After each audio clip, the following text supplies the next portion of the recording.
Bristol sits on the River Avon in southwest England.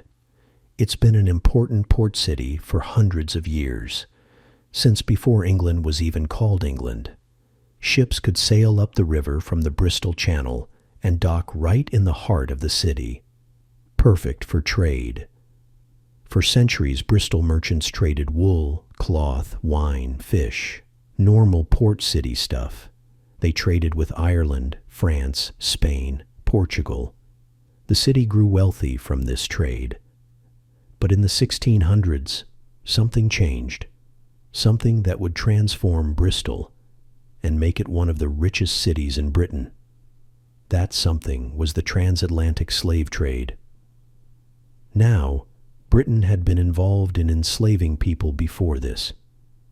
Even back in Anglo-Saxon times, around 1100 AD, Bristol was a major market for enslaving English children and shipping them to Ireland. A church leader named Wulfstan, the Bishop of Worcester, fought hard to end that trade. William the Conqueror eventually banned it. So Bristol actually had this dark history going way back. But the transatlantic slave trade was different. It was bigger, more organized, more profitable, and more brutal than anything that had come before. Here's how it started.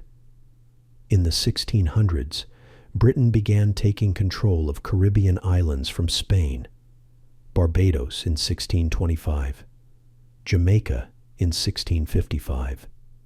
They also had colonies in North America, Virginia, Maryland, the Carolinas, and all these colonies needed workers. At first, they tried using English and Irish laborers. The system worked like this. Poor people from England or Ireland would agree to work for a plantation owner for a set number of years, usually 7 years. In exchange, they'd get free passage to the New World. They'd be bound to that employer, couldn't leave, had to work whatever hours the owner demanded. It was called indentured servitude. But not enough people volunteered for this. So they started using more aggressive methods. Kidnapping became common, especially of children and young people. Political prisoners got transported to plantations instead of being executed. Religious dissidents, too. Bristol became particularly notorious for shipping its criminals to work on sugar and tobacco plantations owned by the city's elite. But even all that wasn't enough workers. The colonies kept expanding. Sugar plantations in the Caribbean, tobacco in Virginia and Maryland, rice in the Carolinas. They needed massive amounts of labor. And that's where enslaved Africans came in. The thinking at the time, and this is important to understand how they justified it, was that enslaved Africans were more suitable workers. They could be bought from traders on the West African coast. They were more immune to European diseases than indigenous Americans who'd been devastated by smallpox and other illnesses, and the racist belief was that they could handle the hot Caribbean climate better than Europeans, so a system developed. Historians call it the triangular trade because of the route it took. It was designed to be as profitable as possible at every stage. Smart businessmen figured out how to make money 3 times on one voyage. First leg, ships left Bristol loaded with goods, not just any goods, specific items made or gathered in Bristol to trade in Africa, copper and brass goods from local manufacturers, guns, called guinea guns, specifically made for the African trade, gunpowder, alcohol, cloth, hats, fancy goods, even copper bracelets that were used as currency. Bristol had whole industries making products just for this trade. The Warmley Brass Company, owned by the Goldney and Champion families, made cooking pots for export to West Africa. Archaeologists have found copper currency bracelets in Bristol's King Street that were made for West African customers. This wasn't a side business. This was a major part of Bristol's economy. The manufacturers making these goods employed workers. Those workers spent their wages in Bristol shops. Those shops bought more goods. The money circulated through the city. Everyone benefited from this first stage even before the ships reached Africa. Second leg, the ships would sail to the West African coast, areas that are now Ghana, Gambia, Nigeria, Cameroon, Benin, and Angola. The journey took weeks. When they arrived, English traders would exchange those goods with local African traders for enslaved people. The enslaved had either been captured in warfare between African kingdoms, or taken in raids, or enslaved through the existing systems that already existed in parts of Africa. This is important to understand. The British didn't usually capture people themselves. They traded with African merchants and rulers who provided the enslaved people. But the British demand drove the system. The more ships that came, the more enslaved people were needed, the more warfare and raiding happened to supply that demand. The British created and fueled the market. Once purchased, the enslaved people would be loaded onto the ships. This part of the journey is called the Middle Passage, and it was horrible. Ships were designed specifically for this. Special holds with platforms to pack people in as tightly as possible. The goal was to fit as many people as possible to maximize profit. People were packed into the holds of ships, chained together, lying side by side with barely room to move. The conditions were unsanitary, suffocating, and dangerous. There was no ventilation, no privacy, no dignity. People got sick from diseases that spread quickly in those conditions. The weak died first, but even healthy people could die from dysentery, smallpox, or just the trauma of it all. Ship captains calculated death rates into their business plans.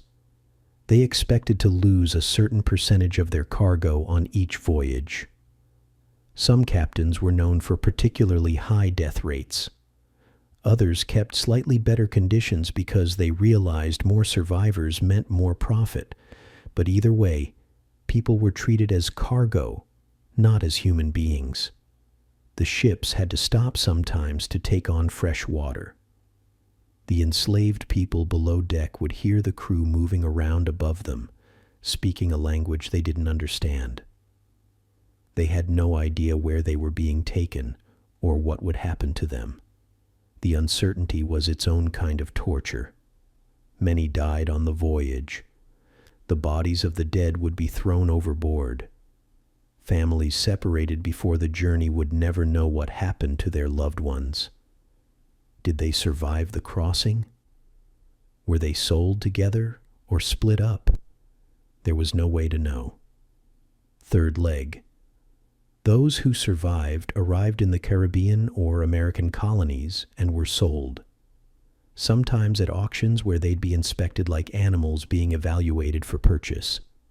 People would check their teeth, their muscles, look for signs of disease. Families were split up.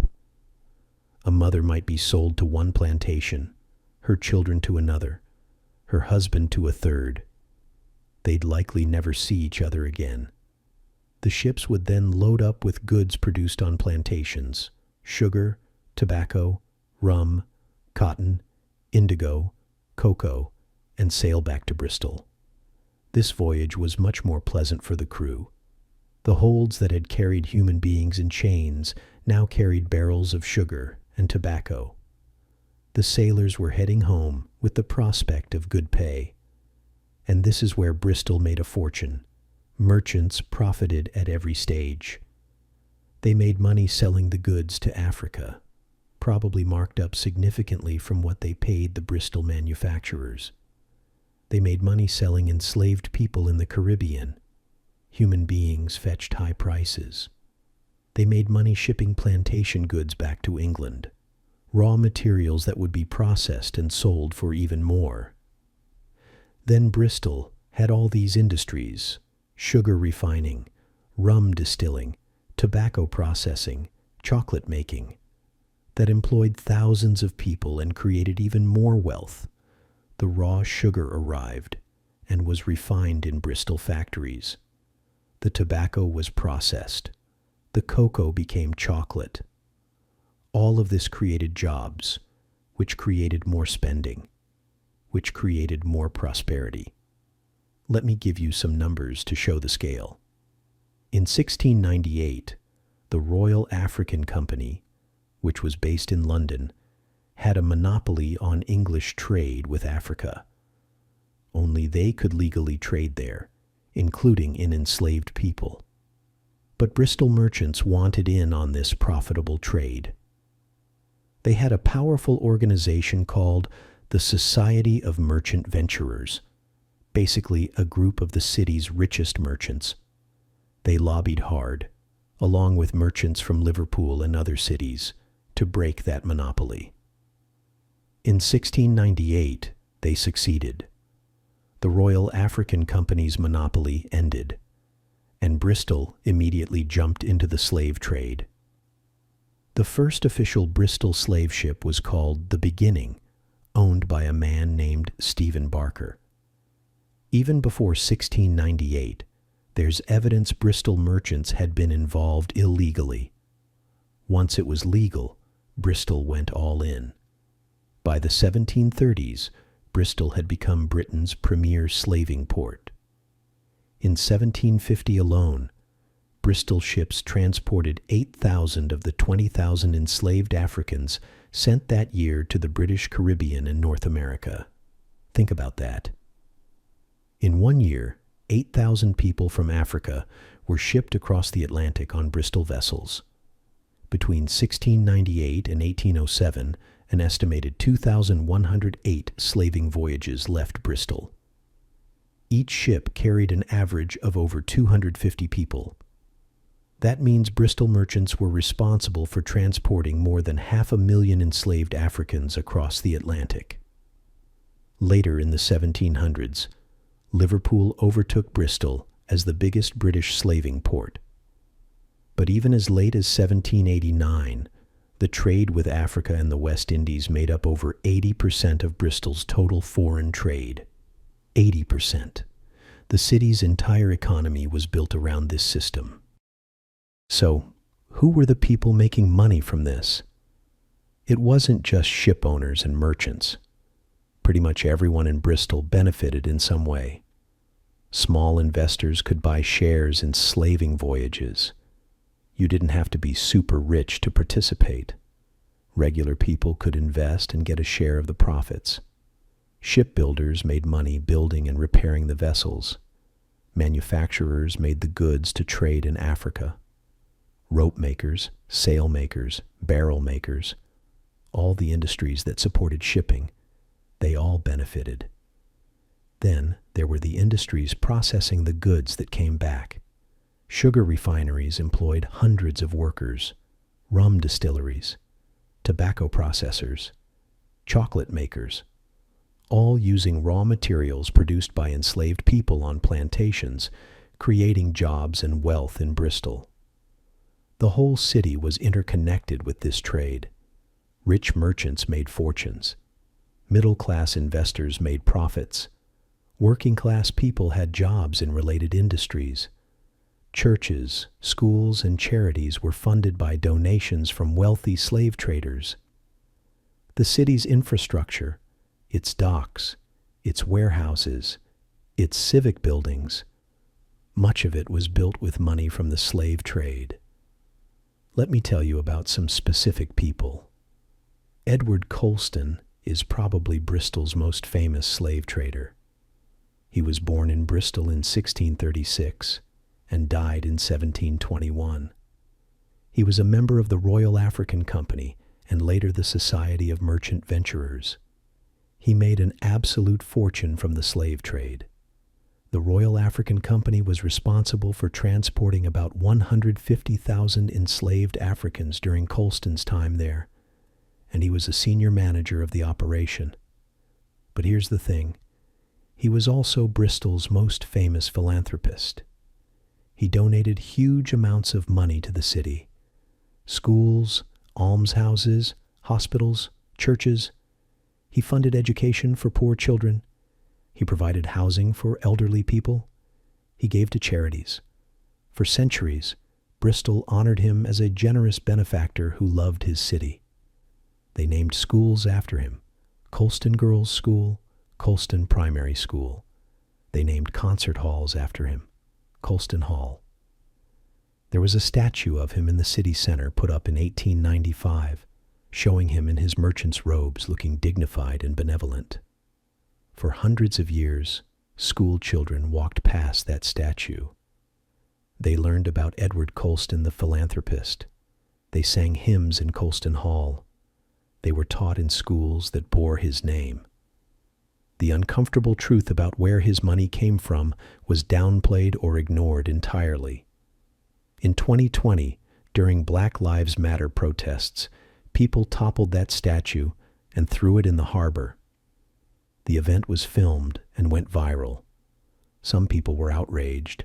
They saw it as destroying history. Others celebrated. They said we shouldn't honor slave traders no matter how much they donated to charity. The debate was intense and emotional on both sides. The schools and concert hall have since been renamed. Colston Girls' School is now Montpelier High School. Colston Primary is now Cotham Gardens Primary School. The concert hall is now Bristol Beacon. The city is trying to move away from honoring someone who profited from enslaving people, even while acknowledging he was part of Bristol's history. Another major figure was John Pinney. He lived from 1740 to 1818. He owned sugar plantations in Nevis in the Caribbean. From 1762 to 1783, he lived on Nevis, running his plantations. He understood how the business worked from personal experience. He knew exactly what happened on those plantations, exactly how the enslaved people lived and worked, exactly what it took to produce the sugar that made him rich. In 1783, he moved back to Bristol and had a gorgeous house built. The Georgian House on Great George Street. It's a beautiful example of Georgian architecture. Elegant rooms, fine furnishings, everything showing wealth and taste. It's a museum now, and visitors can see how wealthy Bristol merchants lived. When Pinney moved to Bristol, he brought two black people with him: Fanny Coker and Pero Jones. He'd bought Pero and his two sisters, Nancy and Sheba, back in 1765 when Pero was just 12 years old. We don't know what happened to Nancy and Sheba. They might have been sold separately, might have stayed in the Caribbean, might have died young. Pero was brought to England to be Pinney's personal servant. Think about Pero's life for a moment. Taken from his family at 12, transported to the Caribbean, sold to Pinney, then brought across the Atlantic again to live in cold, rainy England, working in that beautiful Georgian house, but having no freedom, no wages, no life of his own, just serving the man who owned him. There's not much record of what Pero's life was like, what he thought, whether he ever saw his sisters again, whether he had friends in Bristol, whether he was treated well or poorly. He was just property in Pinney's beautiful Bristol house. When he died, he was buried in an unmarked grave. Pinney got even richer in England. He set up a company with James Tobin, who wrote pamphlets defending the slave trade. They owned ships. They loaned money to plantation owners. When those owners couldn't pay back the loans, Pinney and Tobin would take over their property, both the plantations and the enslaved people who worked them. There was Henry Bright, who was mayor of Bristol in 1771. He was a prominent merchant and slave trader. He had a black servant who was actually just called Bristol, not even given a proper name, just named after the city. That tells you something about how black people were viewed. There was Thomas Farr, who built Blay Castle in 1766. It's this quirky Gothic folly on top of a hill. People say Farr invested heavily in the slave trade and built the castle so he could climb to the top and watch his ships coming back up the River Avon loaded with sugar and tobacco and rum. These weren't evil cartoon villains. They were respected citizens. They were mayors, members of parliament, church leaders, philanthropists. They built schools and hospitals. They went to church every Sunday. They were pillars of the community. And they made their fortunes by enslaving people. That's what's so important to understand about Bristol. The slave trade wasn't some secret criminal activity happening in dark corners. It was the foundation of the city's prosperity. It was celebrated. It was normal. It was how respectable people made their money. And everyone benefited. The merchants, obviously, but also their employees, their suppliers, their customers, the workers in the sugar refineries, the clerks who kept the books, the dock workers who loaded and unloaded ships, the shop owners who sold goods to merchant families, the servants who worked in their houses. The prosperity flowed through the whole city. Bristol's population grew. New buildings went up. The port expanded. Infrastructure improved. Schools opened, all funded directly or indirectly by the wealth created through the slave trade. But what about the enslaved people themselves? What was their experience? First, being captured or purchased in Africa, being forced onto a ship, chained up with hundreds of other people. The Middle Passage typically took 6 to 8 weeks, packed into holds with barely room to move. Minimal food and water, no sanitation. People got sick. Many died. The bodies of the dead would be thrown overboard. Imagine being torn away from your family, your home, your language, your culture, everything you knew, put on a ship with people who might not even speak your language. They captured people from different regions, different ethnic groups, different kingdoms. You couldn't communicate. You were terrified. You didn't know where you were going or what would happen to you. Those who survived the voyage arrived in the Caribbean or Americas and were sold, sometimes at auctions where they'd be inspected like livestock, sometimes in bulk sales directly to plantation owners. Families were split up, mothers separated from children, husbands from wives, siblings scattered. Then came the work. Sugar plantations in the Caribbean were particularly brutal. The work was backbreaking. Cutting sugarcane in intense heat, processing it in dangerous conditions where workers could be badly hurt by the machinery or boiling sugar. Enslaved people worked from before dawn until after dark during harvest season. They were fed just enough to keep working. They lived in basic quarters. They had no freedom, no rights, no recourse if they were mistreated. The work was organized to maximize output. Overseers, often white men hired by the plantation owners, watched constantly to make sure people were working as hard as possible. Quotas had to be met. If you didn't cut enough cane, didn't process enough sugar, didn't work fast enough, you'd be punished. During harvest season, the work was relentless. Sugar cane has to be processed quickly after it's cut, or it spoils. So when the harvest came, people worked around the clock in shifts, cut the cane in the fields, carry it to the processing area, feed it through the crushers, boil the juice. It was dangerous, exhausting work with no breaks. Women worked alongside men in the fields. Pregnant women worked until they couldn't anymore. Elderly people worked as long as they were physically able. Children started working young, doing lighter tasks at first, then graduating to harder work as they got bigger and stronger. And if you tried to escape, you'd be hunted down. Plantation owners hired trackers. They used dogs. They offered rewards for capturing people who'd run away. Punishments were severe. If you were caught, you might be whipped in front of everyone else as an example. You might be put in stocks. You might have your movement restricted even more than before. Some people did escape successfully. They'd run to mountainous areas where plantations couldn't reach. They'd form maroon communities, groups of formerly enslaved people living free in remote areas. But it was dangerous and difficult. You had to know where you were going, how to survive, how to avoid capture. Most attempts to escape failed. The mortality rate was high, especially in the Caribbean sugar colonies, where the climate and the work took a brutal toll.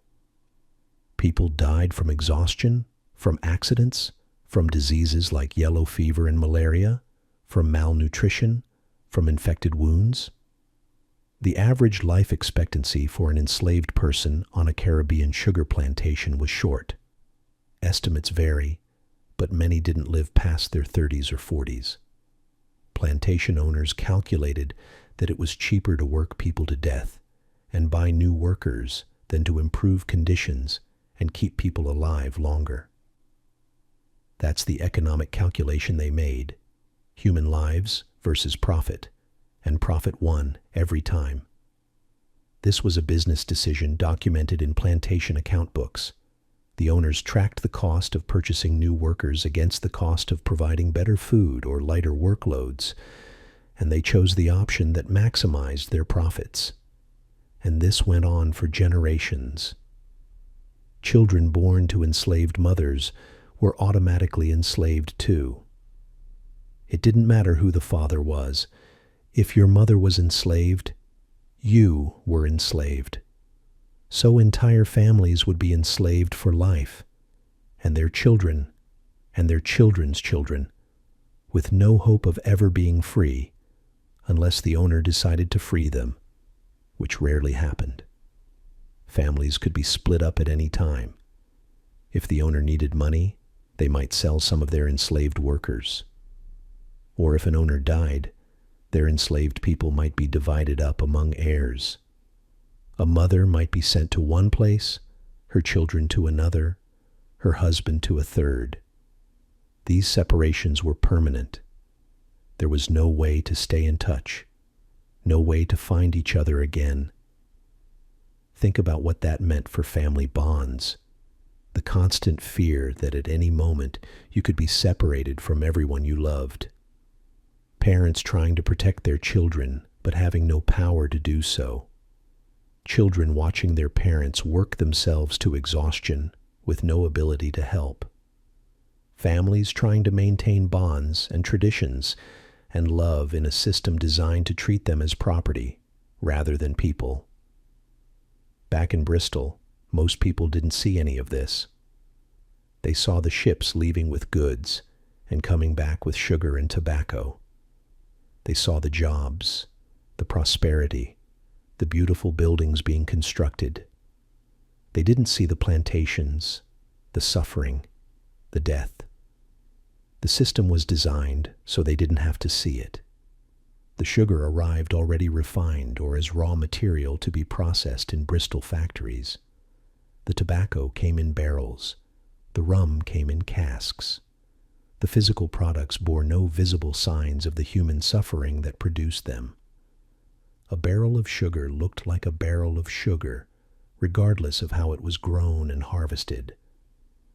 This is how injustice can be maintained, by hiding it, by keeping it at a distance, by making sure the people who benefit don't have to see the people who suffer.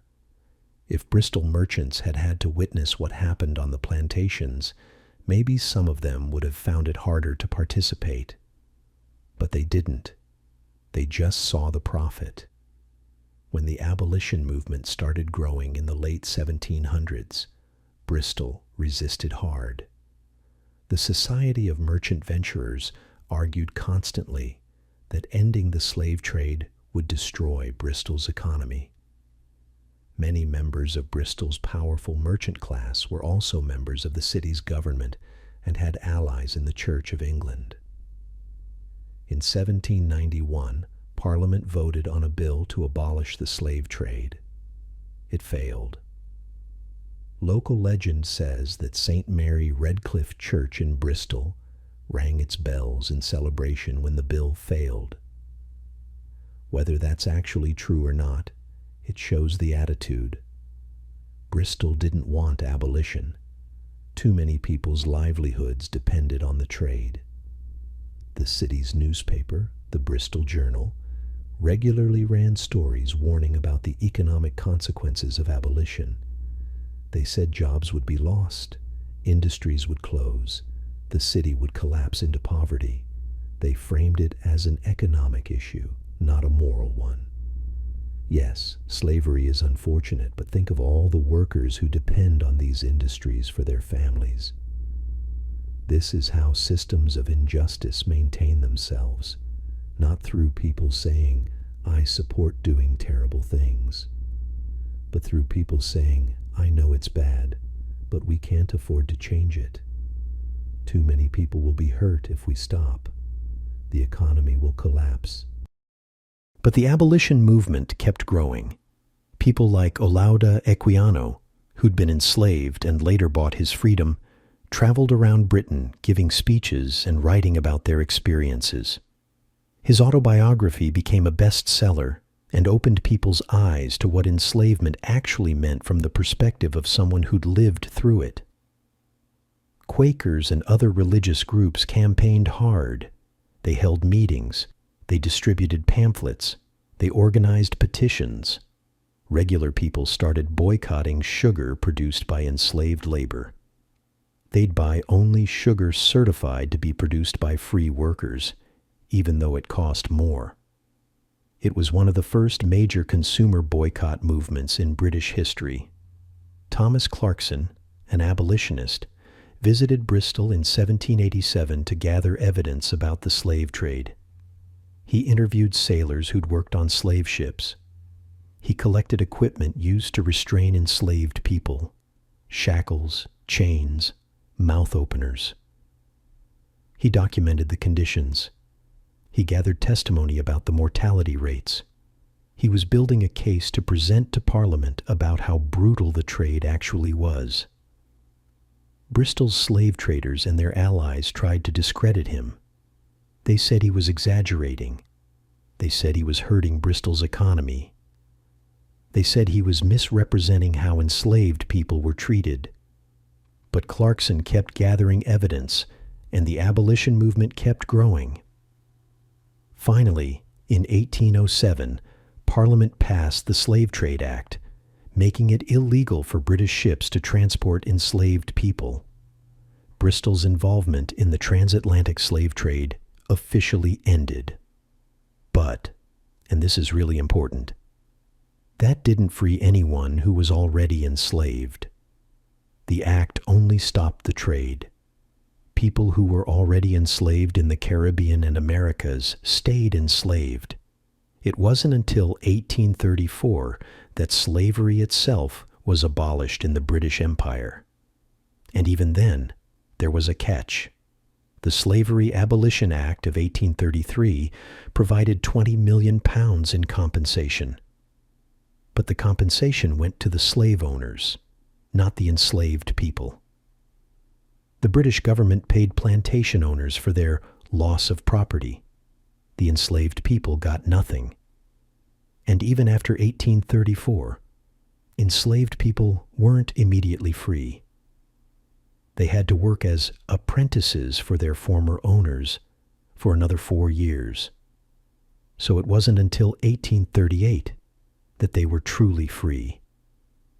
And even then, many had no choice but to keep working for their former owners for low wages because they had no land, no resources, no other options. Meanwhile, Bristol moved on. The merchants and manufacturers invested their wealth in new industries. The city continued to prosper. The beautiful buildings remained. The schools and hospitals Colston funded kept operating. The economy adapted. For a long time, Bristol didn't really confront this history. The slave trade was in the past. The city preferred to focus on its maritime heritage. its role in exploration, its beautiful architecture. School children learned about John Cabot sailing from Bristol to North America in 1497, but not so much about the thousands of slave ships that followed. The narrative was about Bristol as a great port city, about its merchants and traders, about its role in British commerce. The uncomfortable parts got minimized or left out entirely. Colston was taught as a philanthropist. The Georgian house was presented as an example of beautiful architecture. The wealth was celebrated without much discussion of where it came from. This started to change in the late 20th century as historians began examining the slave trade more honestly and as social movements pushed for greater acknowledgement of historical injustices. But it took time. There was resistance. People didn't want to think of their city as having been built on something so terrible. But in recent decades, that's really started to change. Museums like MShed have exhibitions about Bristol's role in the transatlantic slave trade. They're honest about the city's history. They show the profits, the people involved, the system that made it all work. They don't sugarcoat it or make excuses. They present the facts and let visitors understand what really happened. The Georgian House Museum includes information about John Pinney's plantations and about Pero Jones. They talk about where the money came from to build that beautiful house. They acknowledge that Pero lived there as an enslaved person, not just as a servant, which is how it might have been described in the past. There's even a bridge in Bristol named Pero's Bridge, acknowledging his existence and the existence of all the enslaved people whose labor built Bristol's wealth. It's a small gesture, but it's part of the city trying to acknowledge its history honestly rather than hiding from it. In 2020, when Black Lives Matter protesters toppled Edward Colston's statue, it sparked huge debates in Bristol and across Britain. Some people said the statue was part of history and shouldn't have been torn down. They argued that you can't judge historical figures by modern standards. Others said they didn't want to honor a slave trader in their city center, that keeping the statue up sent a message about what Bristol valued. The debate was intense and sometimes angry, but ultimately, the city decided to put the toppled statue in a museum with information about both Colston's role in the slave trade and the 2020 protests. They're treating it as part of Bristol's history, both the slave trading past and the modern reckoning with that past.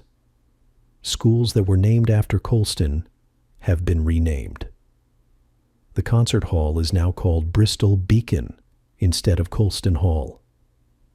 The city is trying to acknowledge its history while also moving away from honoring people who made their fortunes from the slave trade.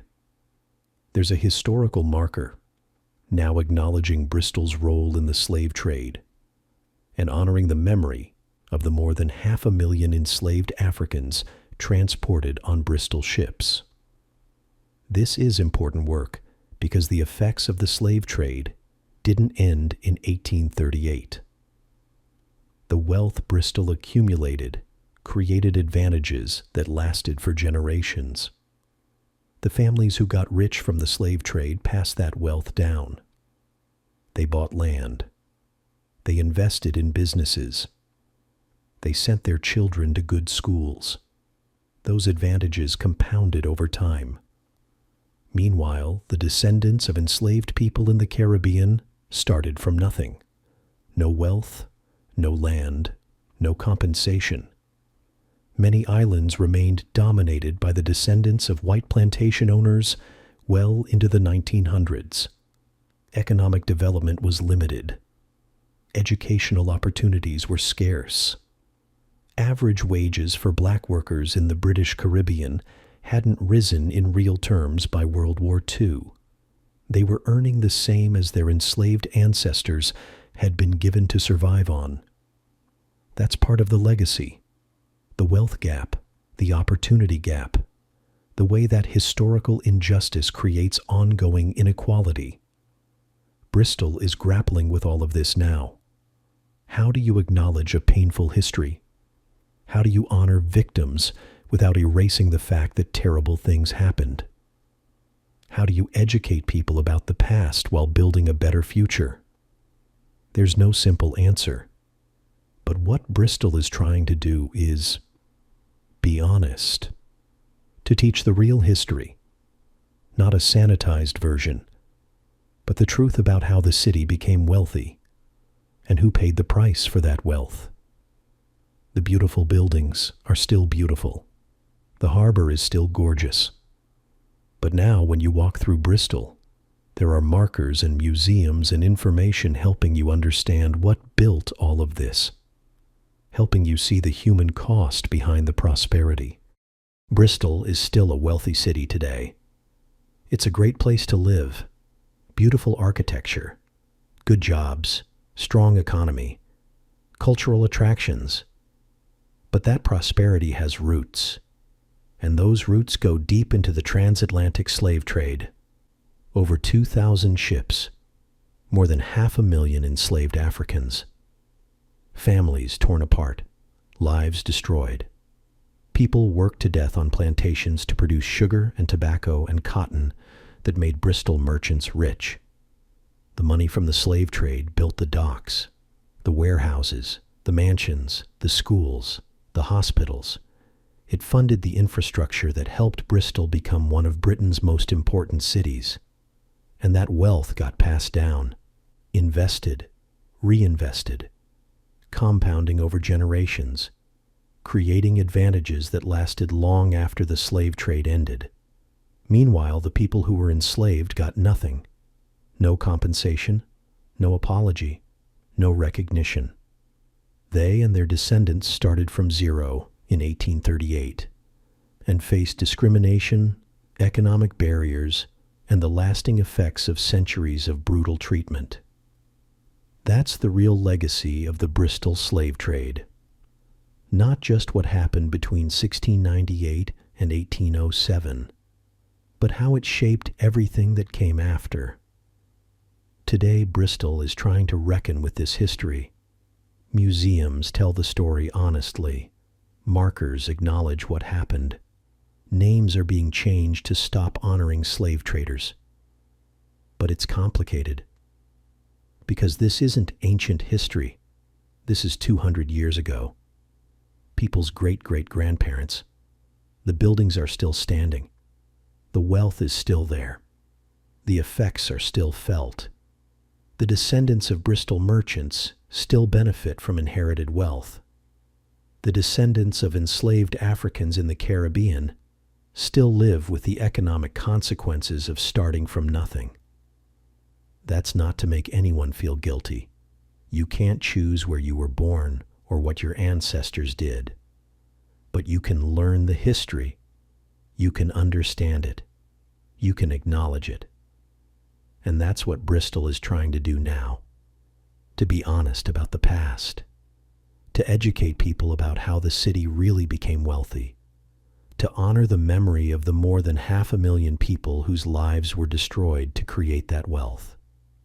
The story of Bristol and the slave trade matters because it shows how economic systems work, how entire cities can be built on injustice, how regular people, not monsters, just normal people, can participate in terrible things when those things are normalized, legalized, and profitable.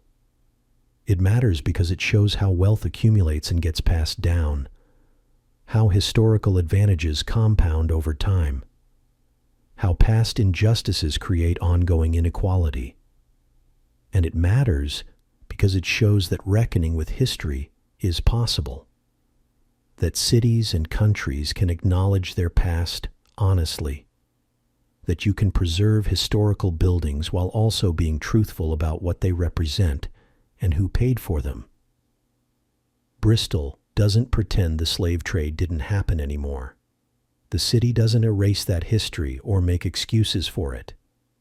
Instead, Bristol is trying to learn from it, teach it, and use it to build a more just future.